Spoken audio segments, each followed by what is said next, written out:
최근에 우리 사람들은 아주 자연스러워진 것이 있는데 그것은 동물과 함께 사는 풍경입니다.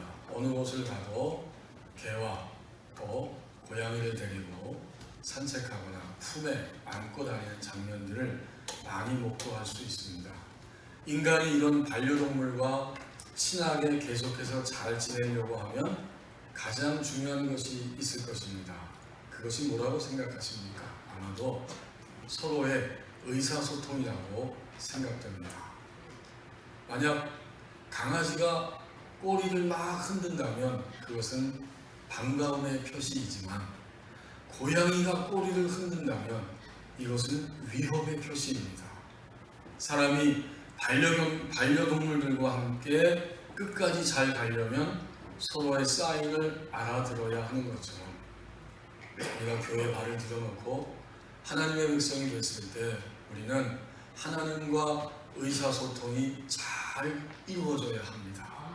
그래야만 세계를 완전한 구원의 길로 경영해 가시는, 계획하고 섭리하시고 인도하시고 마침내 완성을 향해 가고 있는 하나님의 경영에 함께 참여하는 성도로 살아갈 수 있기 때문입니다.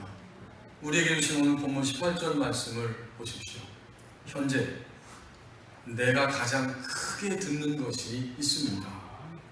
18절에 보면 그 당시에 수많은 선지자들이, 선지자라고 하면 하나님의 회의, 여호와의 회의에 참여해서 거기에 기립하여 서고 또 하나님이 말씀하신 것을 잘 듣고 본 다음 그것을 백성들에게 전달하는 역할을 이 선지자들이 감당해야 하지만 수많은 선지자들이 단 한 사람도 그 여호와의 회의에 참여하지 않으므로 백성들에게 하나님의 소리를 들려주지 못하는 이런 거짓된 선지자가 되고 말았다고 오늘 18절에서 우리에게 들려줍니다.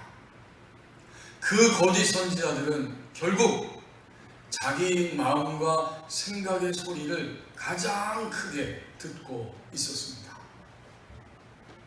예레미야 선지자 시대에 하나님의 백성 유다가 이제 그들의 시대에 종말이 다가오고 있는 여호야긴 왕 시대를 살아가다가 마침내 바벨론에 의해서 멸망을 당하게 될 텐데 그 시대를 향해 가면서 이 수많은 선지자들이 하나님 여호와의 회의에 참여하지 않았다는 것입니다. 단 한 사람도 참여하지 않은 것입니다.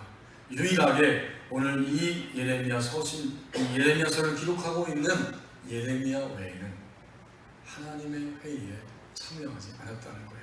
그래서 18절에서 누가라고 말합니다. 누가 여호와의 회의에 참여했느냐? 누가 귀를 기울여 그 말을 들었느냐?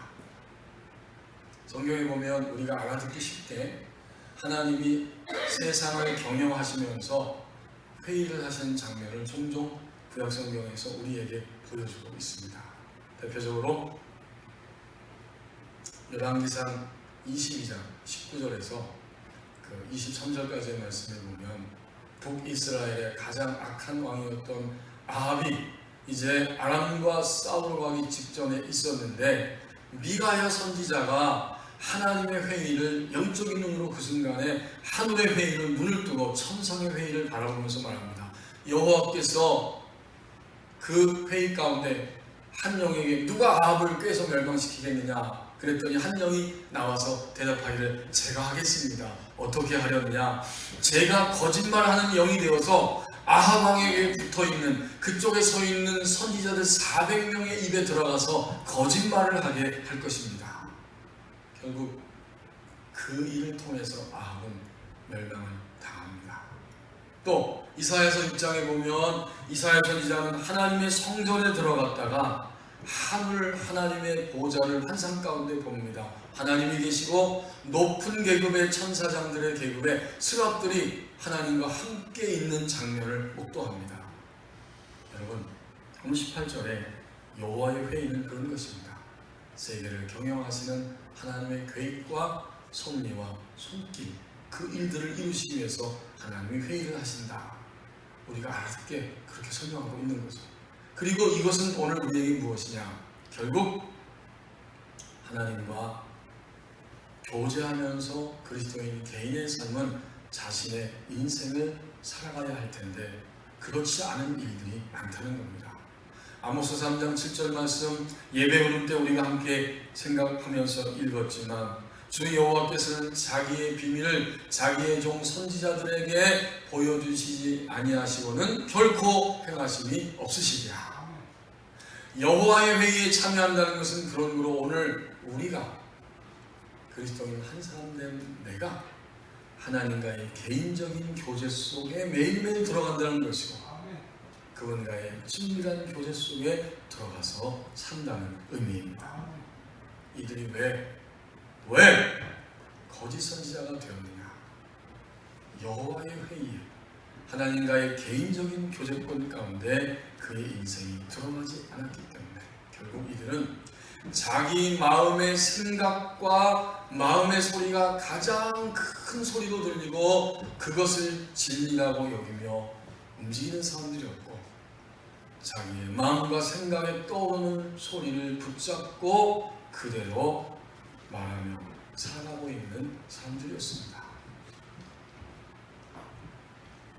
지난주에 함께 말씀을 드렸던 일산의 어떤 교회에 참여한 집사님이 우울증을 오래 앓으면서 정신과 의사 선생님 또 목회 상담을 하시는 그 상담 프로그램을 운영하는 상담 목사님 그리고 그 교회 담임 목사님을 찾아가서 호소하고 편지를 주고받고 그러면서 긴 시간 동안에 마침내 우울증을 벗어나게 되었는데 고등부 교사요 여성계 임원 회장도 했고 가족이 주님을 믿는 가정 집사님이었음에도 불구하고 우울증의 긴 터널을 지나가고 마침내 극복하게 됩니다. 그런 여러 가지 이야기들을 묶어서 책으로 냈는데 거기에 보면 어느 날 상담실 다녀온 이야기를 하고 있습니다.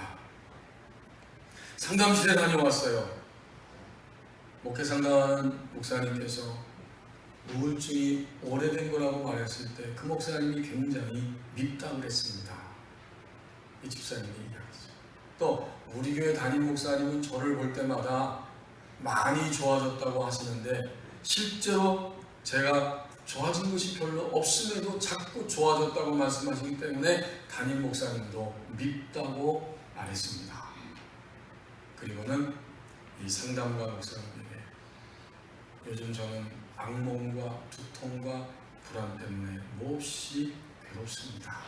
그랬더니 이 목사님이 두 가지를 이야기하더랍니다. 각 사람에게는 안에 내재된 정서적인 프로그램이 있는데 TV 채널이 서로 다른 프로그램을 가지고 있는 것처럼 사람도 내재된 다른 프로그램, 정서 내재된 프로그램이 있다는 거예요. 그래서 긍정적인 프로그램이 내재되기도 하고 부정적인 것이 내재되기도 하는데 그러다가 이 부정적인 채널을 가진 경우 어느 날 갑자기 마음속에 불안함이 찾아오기 시작하는데 이것을 명명하여서 정체성 없는 불안이다 이렇게 이름을 붙인다고 합니다. 그때 집사님이 이렇게 결심했습니다. 이제부터는 불안에게 너는 속임수야 라고 말하면서 물리쳐야겠습니다.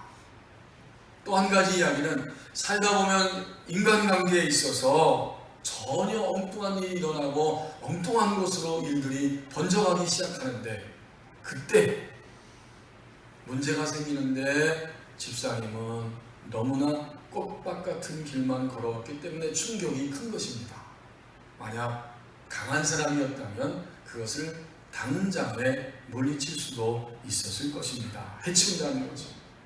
그 이야기를 들으면서 저의 경우는 그 당장에 놀라기만 했고 그 놀람의 충격의 파장이 시간이 흐르면서 점점 불안의 파장으로 바뀌어서 저를 괴롭히고 있었던 것이라고 나는 깨닫게 되었습니다. 이 집사님 그런 글을 기록했어요. 현재 그 집사님은 우울증의 긴 터널을 지나가면서 현재 그분은 악몽과 두통과 불안이 가장 크게 들리고 있었고 그 가운데 불안함이 그 집사님에게 가장 크게 들리고 있었습니다. 오늘 예배하는 저와 여러분은 현재 내게 가장 크게 들리는 것이 무엇입니까? 현재 내가 가장 크게 듣고 있는 것들이 있습니다. 19절과 20절 말씀을 보십시오. 하나님께 주목함으로 더 잘 깨닫는다고 말씀합니다. 이 거짓 선지자들이 19절 20절에 보면 하나님을 주목하지 않고 살아감으로 인해서 이제는 하나님의 진노의 막대기를 들게 하였는데 하나님의 노여움이 일어나서 폭풍과 회오리바람처럼 그들을 심판하게 될 것이라고 19절에서 말씀합니다. 악인의 머리를 칠 것이다. 그리고 20절에 보면 하나님의 이 진노는 뜻하는 바를 이루기까지 그치지 않을 것인데 너희가 끝날에서야 그것을 완전히 깨달으리라. 결국 이 거짓 선지자들은 하나님께 주목하지 않는 삶을 살아가고 있다가 끝날이 되어서 유다가 바벨론에 의해서 침략을 받으며 심판을 받는 그 마지막 끝날이 왔을 때에야 자신들이 하나님을 주목하지 않고 살아갔다는 사실을 깨닫게 될 것이라고 말씀합니다. 우리는 내가 주목하며 사는 것이 있습니다. 그렇죠? 요즘 현대인들은 어디에 주목합니까? 여러분 다 우리 각자가 뭔가 지금도 가장 먼저 주목하는 것들이 있을 거예요. 보편적으로 남성들은 차에 관심이 많다고 하죠. 여성들은 옷에 관심이 많고 가방에 관심이 많습니다. 어디 갈 때 보면 가는 장소에 따라서 가방이 바뀌더라고요. 저는 그걸 잘 몰랐어요. 근데 살다가 보니까 이 장소에 갈 때는 이 가방, 또 친구들 만나러 갈 때 이 가방, 또 어디 갈 때는 또 다른 가방. 이렇게 바꿔서 가방을 매는 거구나. 저는 둔해 가지고 잘 몰랐어요. 그런데 요즘 남성과 여성 너나 할 것 없이 모두가 관심을 갖는 분야가 있다면 딱 두 군데입니다. 대표적으로. 그것이 뭔지 아시죠? 현대인들은 일주일 동안 열심히 땀을 흘리고 수고하다가 주말이 가까우면 벌써 들썩들썩합니다. 어디 맛집을 갈 것인가? 그리고는 어디 예쁜 카페를 찾아갈 것인가? 여기에 관심이 많이 있습니다. 이상한 거 아니죠? 땀 흘리고 수고했고 쉼을 얻어야 하기 때문에 그것은 지극히 정상적인 겁니다. 그래서 열심히 인터넷을 뒤지고 클릭을 하고 시간을 내면 사실은 시간을 만들어서 거기까지 찾아가고야 맙니다. 내가 주목하는 것이 있으면 그것을 찾아가게 되는 거예요. 본문에 등장하고 있는 이 거짓 선지자들은 하나님의 회의에 참여하지도 않았고 그러다 보니까 당연히 하나님을 주목하지도 않고 살아갔습니다. 그들은 오직 자신의 내면 안에서 들려주는 생각과 마음, 이것이 진리라고 스스로 속고 있고 그것이 전부라고 생각하면서 사람들에게 그 말을 들려주고 있는 겁니다. 하나님께 주목하지 않은 거죠. 우리 그리스도인들은 적어도 이 땅에 사는 동안에 네 종류의 소리를 들으며 살아갑니다. 첫째는 당연히 우리가 우리 자신의 소리를 들어야 됩니다. 우리 그거 듣고 있습니다. 두 번째는 우리가 우리 자신의 소리에만 몰두해 있을 때 우리에게 살짝 다가와서 우리를 속이며 하나님과의 그 교제권 안으로 하나님과의 회의 안으로 들어가지 못하도록 우리를 은근히 유혹하고 강하게 충동질하는 악한 영의 소리를 우리 그리스도인들은 미안하지만 다 악한 영인도 모르고 듣고 살아갑니다. 여러분 지난 한 주간 동안도 여러 번 들었을 거예요. 우리가 모를 뿐이지. 세 번째는 바로 이 땅 위에 있는 모든 사람들이 하는 소리. 지금 대한민국의 가장 큰 소리가 장로님 기도하신 것처럼 안보에 대한, 경제에 대한 불안입니다. 일본을 비롯해서 주변에 있는 사람들이 끊임없이 소리를 말하니까 우리가 그 불안함의 소리를 지금 듣고 있어요. 세상이 하는 이야기요, 세상을 살고 있는 여러 사람들이 하는 이야기들을 듣고 있습니다. 마지막 네 번째는 뭔지 아시겠죠? 우리는 주님의 백성으로 당연히 하나님이 우리에게 다가오시는 소리를 듣고 있습니다. 사실은 그것을 들어야 합니다. 앞에 세 가지의 모든 소리도 우리는 다 듣고 들으며 살아가요. 하지만 궁극적으로 이런 소리들 가운데에서 하나님이 우리에게 하시는 그런 소리는 무엇일까? 여기에 우리의 안테나를 집중하고 하나님의 목소리를 듣는 자리에 가야 합니다. 이것을 듣지 않으니까 신부는 목사요, 장로요, 권사요, 집사요, 선지자이지만 오늘 본문에 등장하고 있는 이 거짓된 선지자들도 하나님께 주목하지 않으니까 그들은 자신의 내면과 생각을 쫓아가다가 마침내 오늘 20절 하반절 말씀에 있는 것처럼 너희가 끝날에 그것을 완전히 깨달으리라. 끝날에 가서야 비참하게 하는 거예요.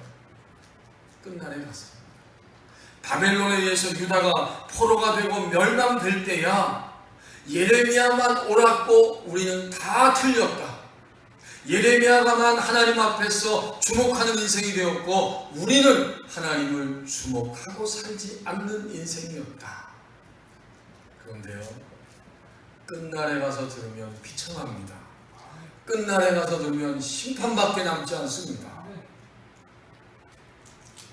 하나님을 주목할 때에 더 잘 깨닫는다고 하는 의미는 결국 하나님을 주목함으로 우리는 하나님의 관점을 갖는다는 것입니다.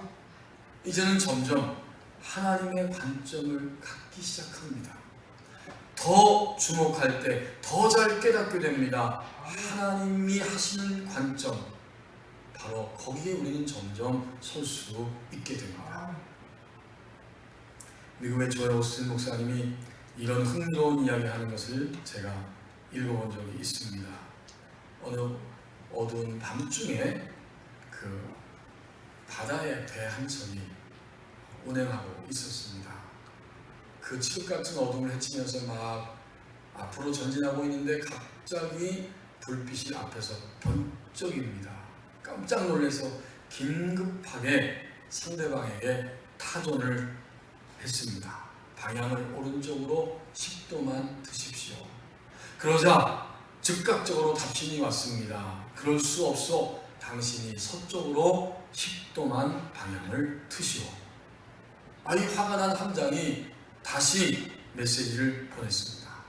나는 해군 함장이다. 명령이다. 항로를 변경하라. 이것은 나의 통치 아래 있다. 몇 초 후에 다시 메시지가 돌아옵니다. 저는 이등병 추경입니다. 하지만 항로를 바꿀 수 없습니다. 함장님이 항로를 바꾸셔야만 합니다. 이제 극도로 분노에 휩싸이고 화가 난 함장이 마지막 최후의 통첩의 메시지를 보냈습니다. 이 배는 전투합니다. 앞으로 전진한다. 그러자 퉁명스럽게 답신이 도착을 했습니다. 그렇다면 함장님 마음대로 하십시오. 여기는 등대입니다. 그 함장이 화가 나서 그 배를 그대로 돌진해서 등대를 향해 직진했는지 아니면 급하게 자기의 항로를 바꿨는지 알 수는 없습니다. 너무 늦기 전에 우리는 우리 인생의 항로를 바꿔야 합니다. 하나님께 주목하고 우리가 바꿔야 합니다. 당신이 바꾸셔가 아닙니다. 인간관계에 있어서도 우리는 어떤 사람도 바꿀 수 없어요. 뼈저리게 그것을 우리는 인생을 살면서 경험합니다. 내가 바꾸는 것이 가장 편하고 사실은 그것이 유일한 길입니다. 하나님을 믿으면서도 마찬가지예요. 우리는 하나님을 주목해야지. 나를 바꾸고 내가 항로를 변경하고 하나님을 주목해야지. 그것이 바로 믿음의 삶입니다. 오늘 본문에 등장하고 있는 거짓 선지자들은 너무 늦었습니다.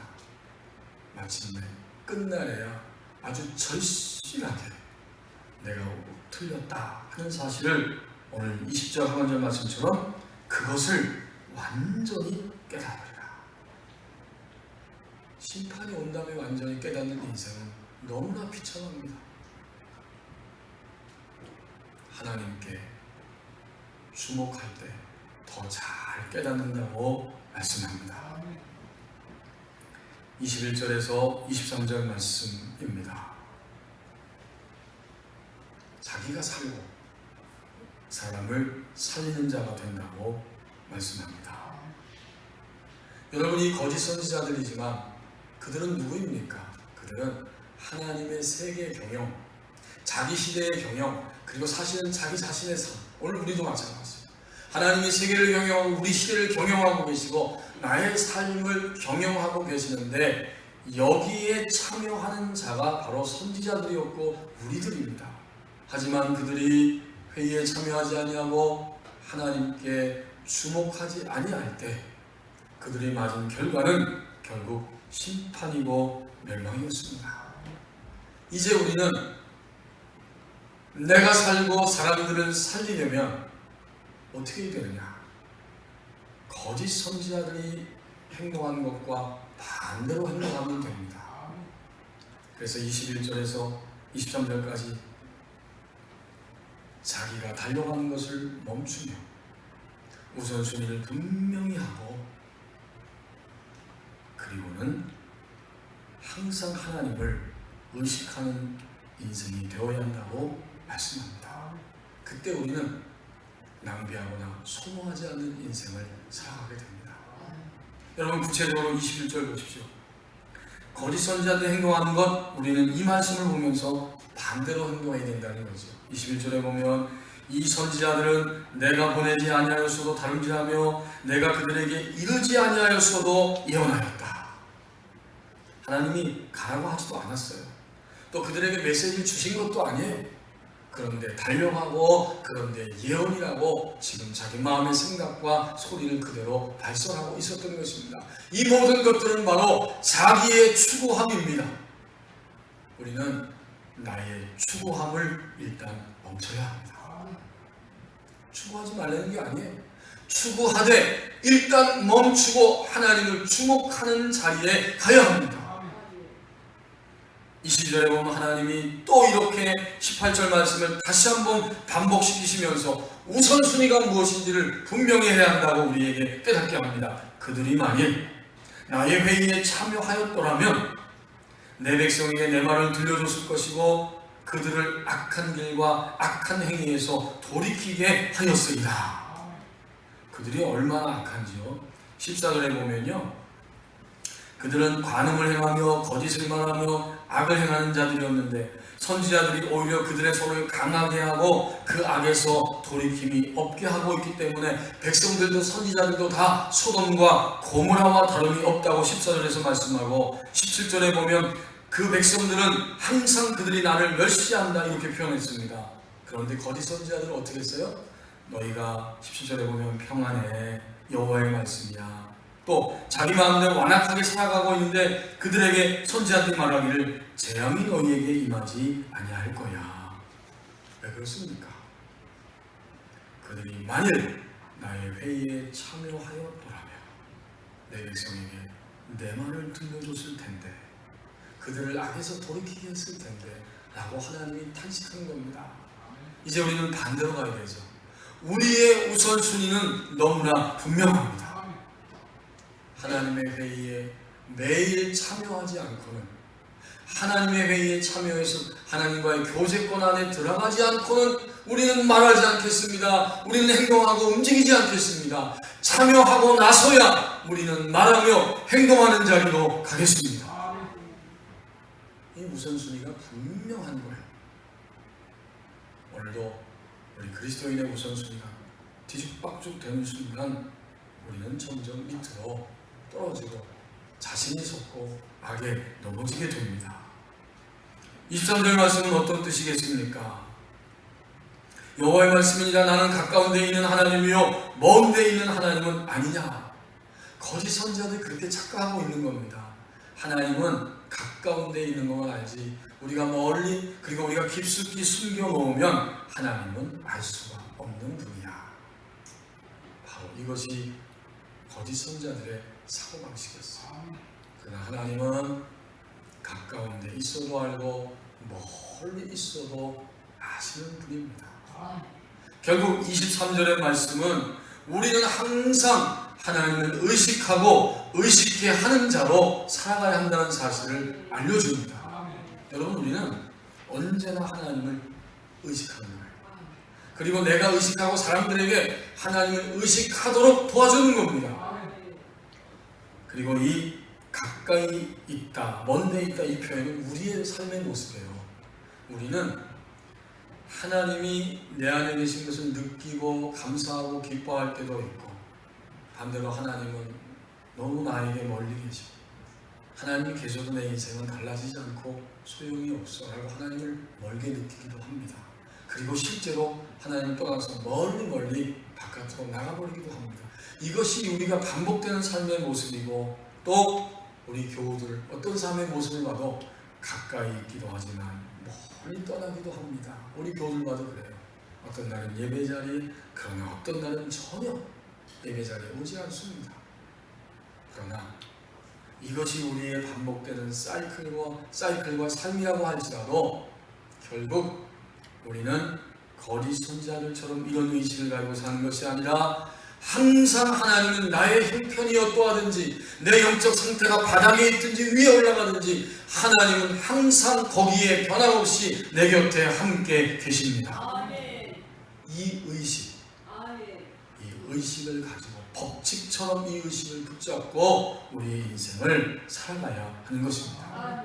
이것이 거짓 선자들과 반대 방향으로 행동하며 살아가는 우리 그리스도인의 모습이에요. 여러분, 인디언들도 우리 대한민국 청소년들처럼 성인이 되면 성인식을 한다고 합니다. 그런데 이 인디언들의 성인식 가운데 특이한 것이 있습니다. 우선 이 인디언들은 아들이 13살이 점점 되어가면 그에게 사냥하는 방법, 또 정찰하는 방법, 더 나아가서 칼을 쓰는 방법, 낚시하는 방법, 이런 것들을 가르쳐 준다고 합니다. 생존해서 살아가도록 하기 위해서. 그리고 마침내 13살 생일이 되는 날 온 가족이 함께 모이고 함께 축하하면서 밤이 어둑어둑해지면 이 인디안 아버지가 성인이 된 그 아들의 눈가리개를 하고 그를 붙잡고 한 번도 가족과 떨어진 적이 없는 이 아들을 데리고 깊은 산속으로 들어갑니다. 그리고는 깊은 산속에 가서 이제 아들을 숲속에 두고 돌아옵니다. 이 아들은 아버지와 약속한 시간, 일정한 시간이 조금 지나면 눈가리개를 풉니다. 그때부터 이 소년에게는, 13살 소년에게는 그 모든 깊은 숲에 두려움이 엄습합니다. 어디를 돌아보아도 컴컴하고, 나무들이 움직이는 소리가 나면 혹시 동물이 나를 공격하지 않을까, 이 두려움과 싸우면서 그 밤을 견뎌야 합니다. 멀리서 동물 부르짖는 소리가 들리면 늑대가 나타나서 나를 해치지 않을까, 이런 마음으로 무서워하면서 그 밤을 견디게 됩니다. 정말 이 밤이 끝날 수 있을까, 이렇게 전전긍긍하며 견디고 있을 때 어느덧 몇 시간 만에 새벽녘이 다가오면서 빛이 조금씩 비치기 시작합니다. 그리고 더 밝아질 때에 이 소년은 비로소 공포에서 조금씩 벗어나면서 주변을 살펴보죠.